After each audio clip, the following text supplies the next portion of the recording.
আহ, শুধুমাত্র উনি কেন, প্রত্যেককে আমরা আমরা ফেরত চাই।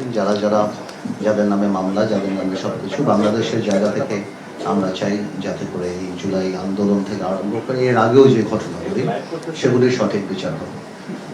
সোয়ান সোফা কাম বেড, আরাম এখন দ্বিগুণ।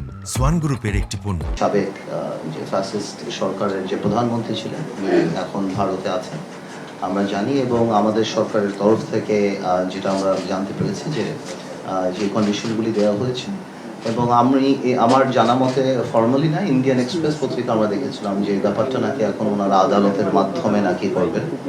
তো সেই ক্ষেত্রে আমার কাছে তো অনেকখানি মনে হয় যে উনি ওখানে গিয়েছিলেন একভাবে, বা ওই সরকার হয়তো পলিটিক্যালি এখন ওই দায়ভার নিতে চাচ্ছেন না বলে এটা জুডিশিয়ারির উপরে দিয়ে দিচ্ছেন। তো আমার মনে হয় যে ওনার জন্য এই সংবাদটা খুব একটা সুখকর হবেন না। বাট আমাদের তো দাবি একটাই, যে সেটা হলো যে শুধুমাত্র উনি কেন, প্রত্যেককে আমরা আমরা ফেরত চাই। যাদের নামে মামলা, যাদের নামে সবকিছু, বাংলাদেশের জায়গা থেকে আমরা চাই যাতে করে এই জুলাই আন্দোলন থেকে আরম্ভ করে এর আগেও যে ঘটনাগুলি, সেগুলির সঠিক বিচার হবে।